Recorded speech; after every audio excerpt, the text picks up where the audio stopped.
Hoje, minha única intenção nessa palavra é te incomodar. E é por isso que, carinhosamente, eu dei o tema dessa palavra de os incomodados que se mudem.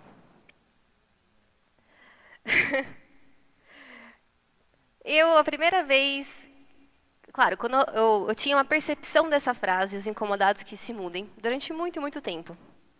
E aí, no ano passado, no fim do ano passado, ela mudou.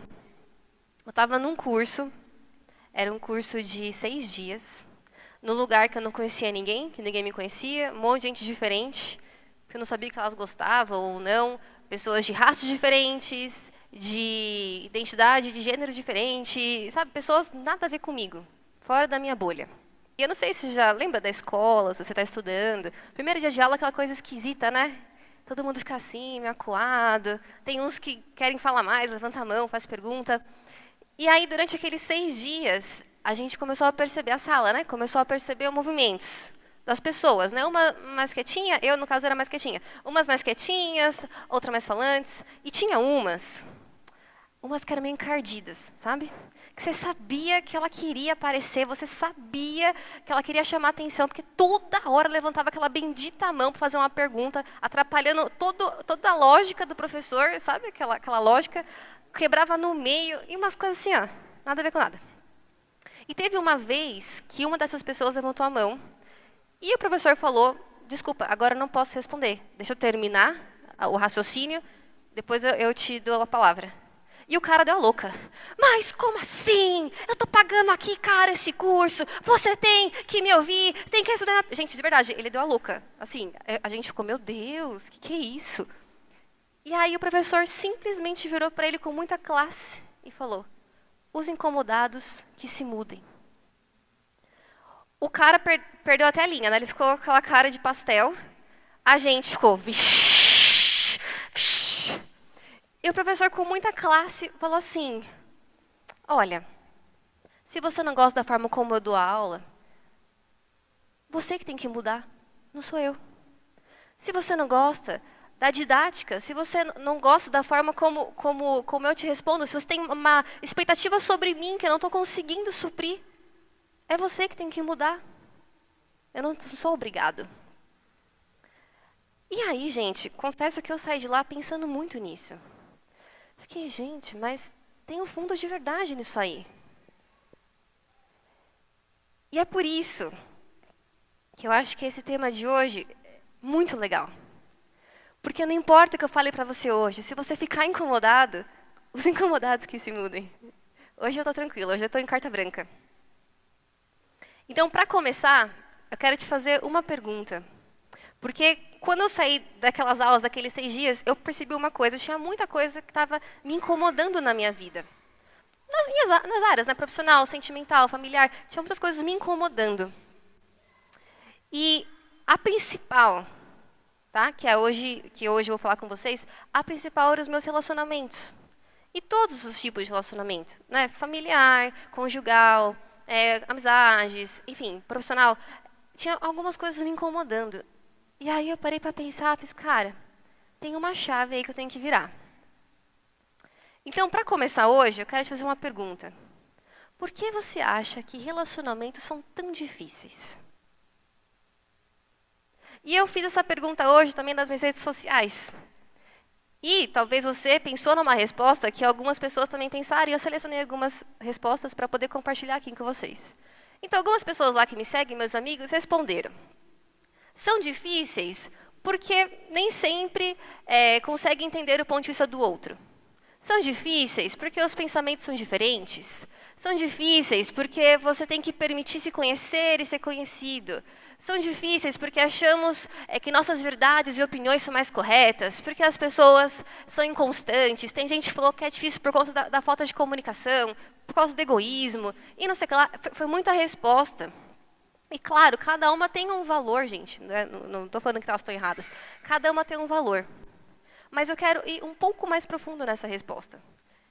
Talvez seja a resposta das respostas que eu quero te dar essa noite. Relacionamentos são tão difíceis por causa de uma coisa. Você não pode controlar o outro. E aí, é difícil se relacionar com uma pessoa que você não pode controlar. Não pode controlar o que vai achar de você, o que vai pensar de você, o que vai falar de você, como vai reagir com você, como vai pensar de você, como vai se comportar com você. Você não tem como controlar. E aí fica tão difícil, não é?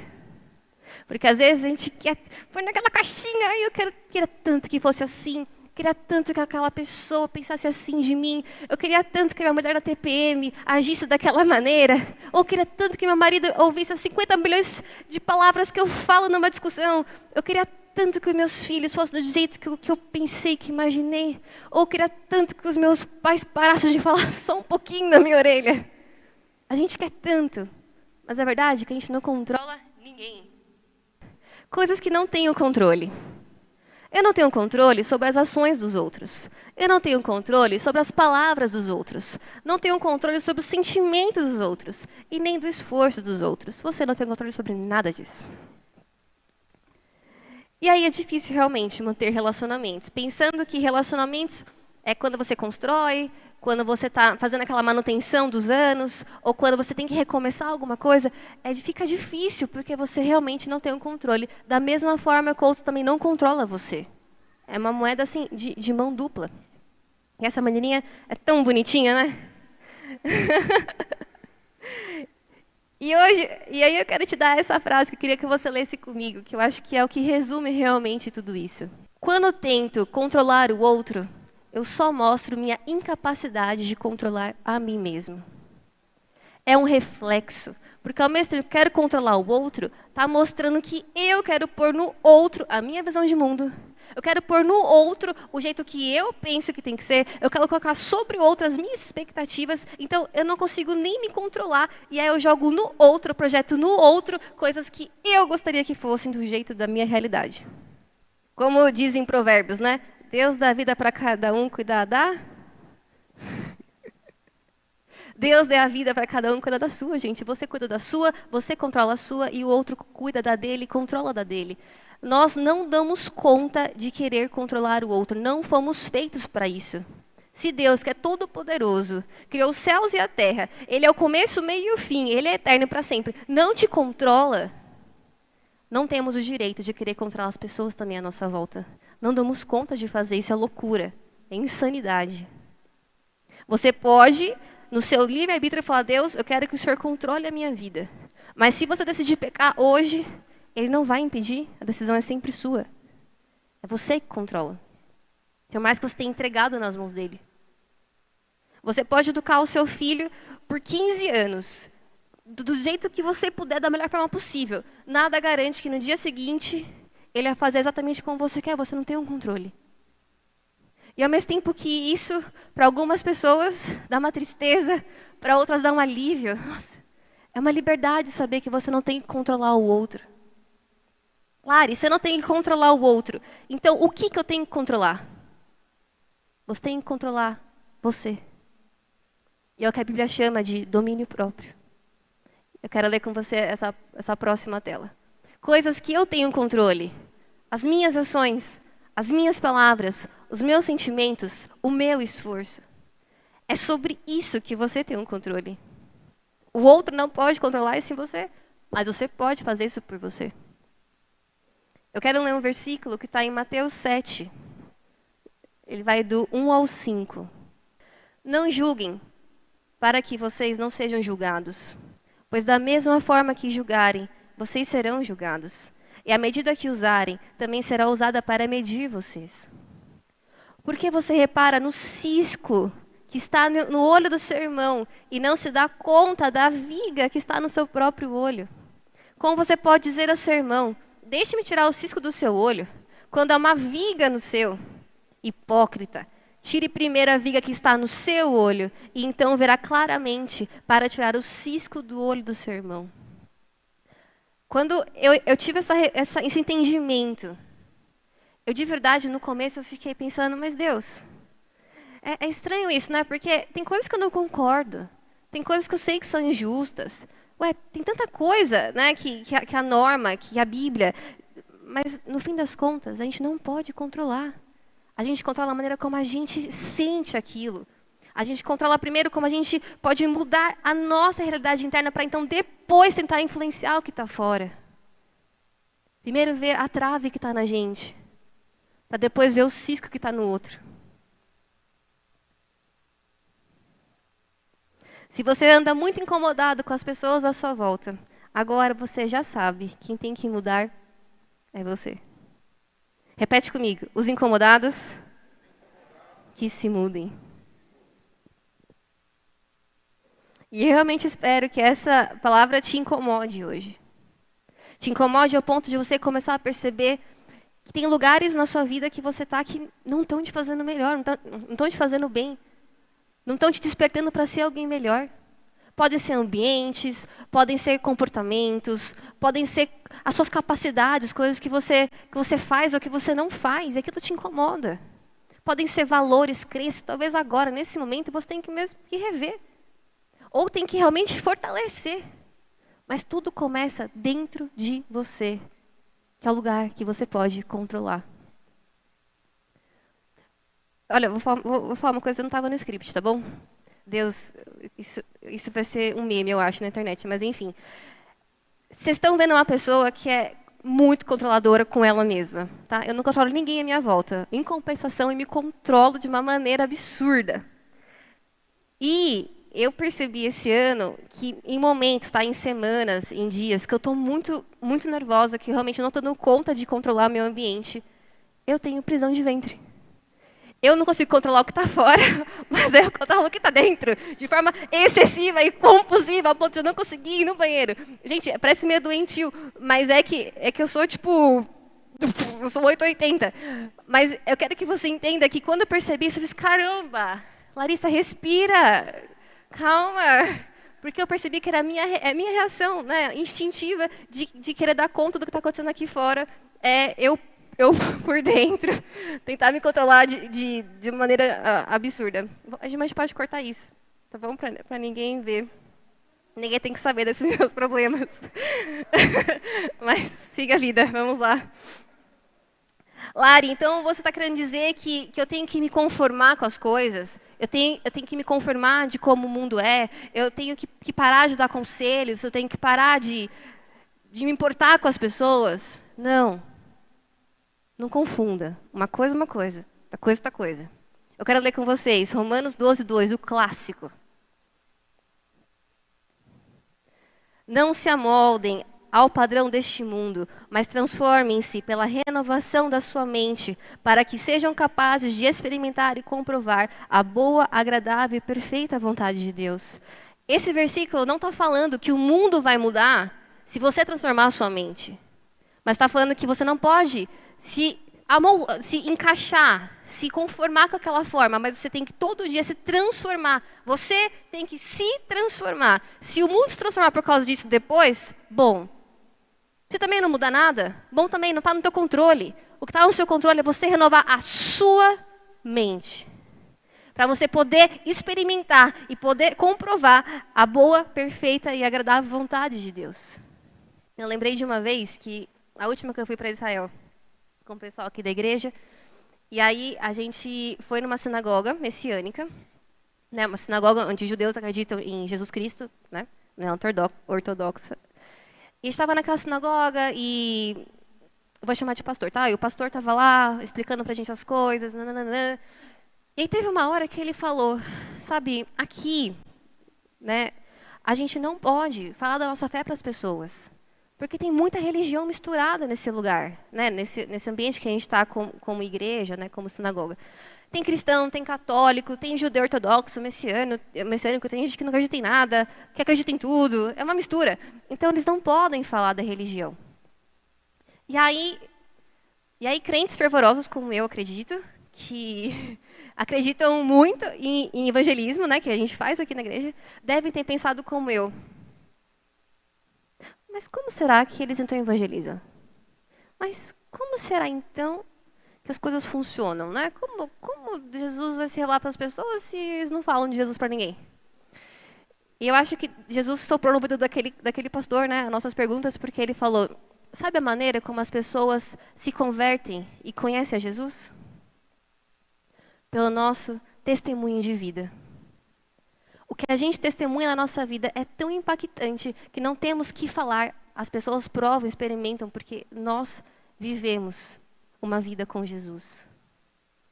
Eu não estou falando que você tem que parar de evangelizar, não estou falando que você tem que... Gente, pelo amor de Deus, não confunda o lé com o cré.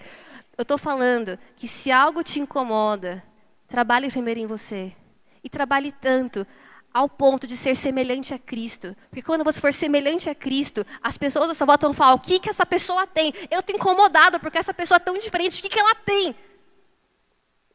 E elas vão conhecer a Jesus por causa de você.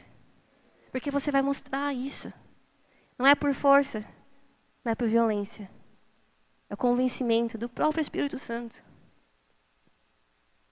Repito, não estou falando aqui para você aceitar tudo o que acontece à sua volta. Não estou falando aqui para você se conformar com tudo o que acontece à sua volta. Não estou falando aqui para você largar os seus filhos, achar que o mundo... Não estou falando nada disso.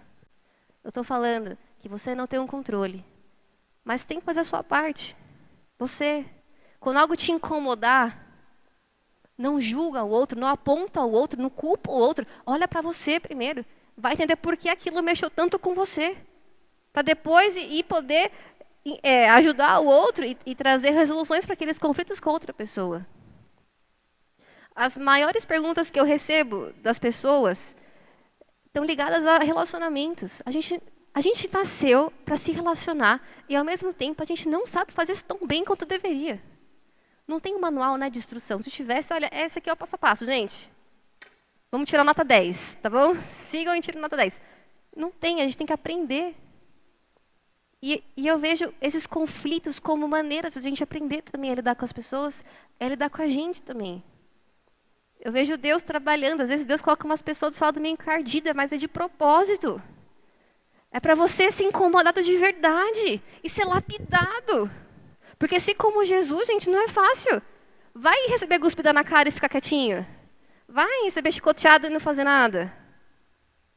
Às vezes não é chicote, às vezes são palavras. Às vezes não é cuspe na cara, às vezes é traição. E como você tem reagido a isso? As coisas que incomodam. Algumas perguntas que eu recebo, eu coloquei aqui. Perdi meus amigos, não sei o motivo. Como eu faço para superar isso? Você supera entre com você. Vai descobrir por que dói tanto em você perder seus amigos. Depois que você descobrir, pode ser que você descubra a maneira de ser melhor com seus outros amigos. Mas aqueles amigos, talvez nunca mais falem com você. E não é o seu controle. Deixa. Deixa eles. Tá tudo bem. Perdoa. Sei lá. Faz novos amigos. Outras coisas que me perguntam várias vezes. Lari, como eu faço para meu marido, a minha esposa, gostar de mim como antes? Ou fazer algo, né, que eu queria muito que ele fizesse, tipo limpar a casa, né? Deixar aqui um parênteses. Primeiro, vai entender qual que é o teu papel nessa relação. O que está faltando você fazer? Porque talvez, assim como ele deixou de fazer alguma coisa, você também deixou. E é um movimento. Um deixa daqui, outro deixa de cá, e daqui a pouco vai ver, vai esfriando. Perceba o seu papel e vai se melhorar. E se mesmo você se melhorando, aquela pessoa continuar igual, acredite, você vai estar tão bem que vai saber o que fazer a partir daquele momento.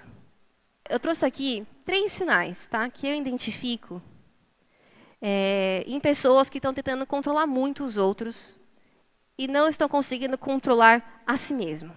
O primeiro é a comparação. Eu adoro essas coisas de UFC, que eu acho tão ensaiado, né? Mas, enfim, mas ilustra. A comparação, o que eu quis dizer, né? Que eu pus ali... Dá para ler?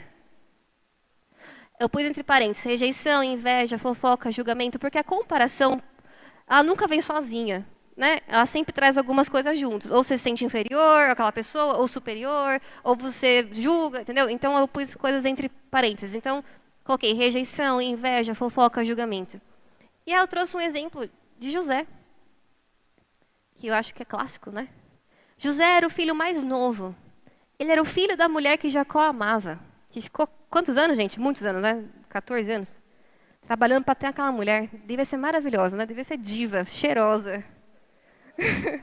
Não tinha prisão de ventre, ela devia ser show de bola. O seu carinho era tanto que tratou José diferente dos outros irmãos, fazendo com que eles se sentissem rejeitados, inferiores, julgassem José e se comparassem a ele. Resultado disso, Eles não podiam controlar o afeto do seu pai por José. Eles não conseguiam controlar José e tudo que ele sonhava, porque ele também não ajudava, né? Ele falava tudo que ele sonhava, aquelas coisas mirabolantes. E, ao mesmo tempo, eles não foram capazes de dominar os seus sentimentos e entender como aquilo estava consumindo seus corações. E o resultado? Criaram um plano mirabolante para matar o irmão e, no fim, vender o irmão dele. A comparação, ela só serve se te fizer se inspirar naquela pessoa e fazer uma coisa incrível. Jesus falou, se inspire em mim para fazer coisas maiores do que eu. Se inspira aqui, vamos fazer coisa maior, coisa melhor, né? Mas não se compara para se denegrir, para ficar lá embaixo ou para se sentir superior. Quando isso acontece, é um sinal claro de que você não está conseguindo se controlar. Não está rolando domínio próprio. Você está tão incomodado com o outro que você procura no outro o problema. Porque é o outro que fez isso, porque é José que fica sonhando. Porque é meu pai que gosta mais dele do que de mim. E o problema está aqui. Outro sinal que eu trouxe. Divisão. Que da mesma forma, que traz inimizade. Uma divisão que eu coloquei como mágoa, né? Barreiras que a gente levanta dentro do nosso coração. Falta de perdão, ressentimento. Essa menininha é muito a menina ferida, né, gente? Deus amado. Eu às vezes fico assim, confesso. E eu trouxe para falar de divisão o exemplo de Mical. Eu, de verdade, eu sabia muito pouco da história de Mical, até pouco tempo atrás, que eu comecei realmente a entender o contexto, né? Que eu só conhecia Mical como uma mulher que estava na janela, ali, condenando Davi. Mas, na verdade, ela era uma mulher muito ferida. Mical foi a primeira esposa de Davi. Ela o amou tanto que colocou a sua vida em risco para que ele fugisse da morte, que o pai dela queria matar, né, Davi. Durante o exílio de Davi, Saul a deu em casamento a outra pessoa, embora ainda permanecesse casada com Davi. E só depois que Saul morre, Davi volta e exige que ela volte para ele. Uma mulher que foi usada como objeto de troca, como jogo político. Ela foi abandonada pelo marido, obrigada a casar com outro.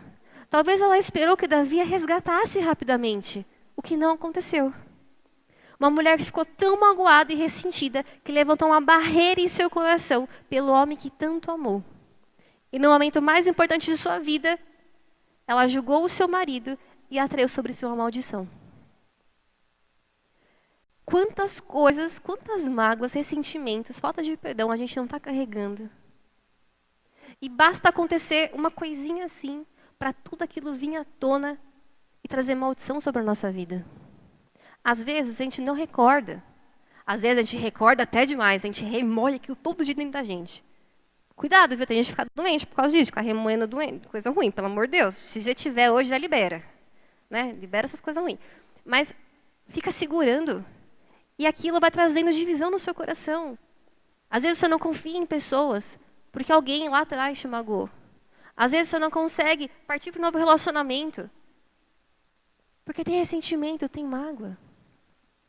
Às vezes você está precisando mudar a sua vida, trocar coisas, e você não consegue, não tem coragem, porque alguma coisa lá atrás aconteceu. Cara, hoje... Cara, não pode, né? Cara é culto de jovens. Gente, eu acredito que hoje Jesus está aqui para curar o nosso coração.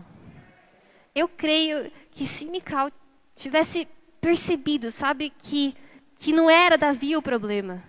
Não era como ele dançava que era o problema. Mas era tudo aquilo que ela carregava que era o problema. Puxa, talvez fosse diferente a história dela.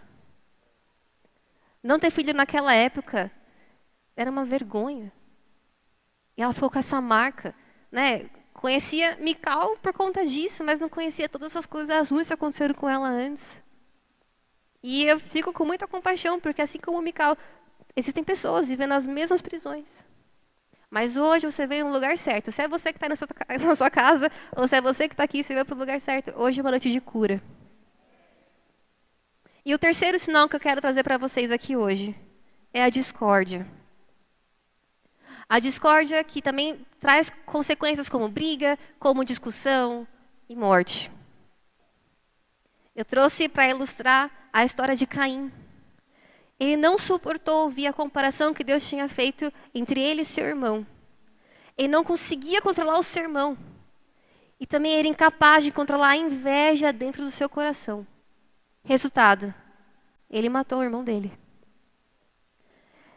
Eu peguei um versículo, só que eu não coloquei a referência, tá? Mas está em Gênesis, que diz assim: Deus tentou conversar com Caim dizendo: por que você está com raiva? Por que anda carrancudo? Se tivesse feito o que é certo, você agora estaria sorrindo. Mas você agiu mal. E por isso o pecado está à porta, à sua espera. Ele quer dominá-lo, mas você precisa vencê-lo. O pecado está à porta, mas é você que precisa vencê-lo. Não deixa, por favor, gente, não deixe que os incômodos se acontecem aqui no mundo exterior, né? Troquem a sua visão de onde realmente está o problema. O que acontece aqui fora não pode interferir no que você é aqui dentro. Trabalhe aqui dentro. Trabalhe aqui dentro, fortaleça aqui. Peça perdão para as pessoas, para Deus. Pede para Deus te ajudar a não ser uma pessoa mais que vê um ambiente ali e já parte para a briga. Tudo bem que tem gente que tem esse perfil mais ousado, mas calma. Se algo te incomoda, muda o que está dentro. Vai analisar o que está dentro. Vai realmente perceber aonde você tem um controle para mudar. Claro que esse exemplo trouxe a morte, tá bom? Mas tem outros que não matam a pessoa fisicamente, mas matam emocionalmente. Matam espiritualmente. Tem mulher que está em relacionamentos abusivos e a mulher não apanha. Mas ela ouve cada baixaria, que aquilo destrói a alma dela. Tem crianças que nascem em famílias que você olha e fala, nossa, que família bonita. Mas às vezes uma palavra que o pai solta traz um peso para aquela criança. Ah, você é um burro. No momento que o pai está bravo e não sabe reagir, desconta no filho. Porque o chefe descontou nele no trabalho, é aquele ciclo, né, assim, que ninguém interrompe. Ninguém aqui é perfeito. Fique tranquilo. Mas todos aqui precisam ser aperfeiçoados em Jesus Cristo. Esse é o nosso caminho, sermos aperfeiçoados. Isso só vai acontecer quando você for responsável por você mesmo. Para de delegar a tua vida, os teus pensamentos, comportamentos no outro. O outro não tem culpa de como você reage, do que você fala, do que você pensa. É você que controla o que está dentro de você. E o que sai de você. Examine-se, pois, o homem a si mesmo. E assim coma do pão e beba do cálice. Jesus estava na ceia, tá bom? E ele falou isso. Porque quem come e bebe para a sua própria condenação, se não discernir o corpo do Senhor. Por causa disto, há entre nós muitos fracos e enfermos, e muitos que dormem. Mas se nós nos julgássemos a nós mesmos, não seríamos julgados. Quando, porém, somos julgados pelo Senhor, somos corrigidos para não sermos condenados com o mundo. Eu achei tão fantástico Jesus falar isso durante o ato da ceia, que é o momento que ele está afirmando a aliança com a gente, que ele nos lembra aqui na igreja mensalmente, né? Todos os meses que tem um pacto, uma aliança com a gente. Ele fala, quando você for comer esse pão e esse cálice, lembra que você faz parte de algo maior. Lembra que se você comer isso aqui condenando o outro, isso vai fazer mal para você mesmo. Se você come isso aqui julgando o outro, isso vai fazer mal para você mesmo. Mas quando você for comer, deixa que Deus te julga, porque se o julgamento vier de Deus, é para correção, não para condenação com o mundo. É um alerta para a gente esse versículo. Examine-se a si mesmo. Porque disso depende todo o resto. A sua relação com as pessoas, a sua relação comigo, a sua relação com o corpo. Então examine-se. Olha para dentro.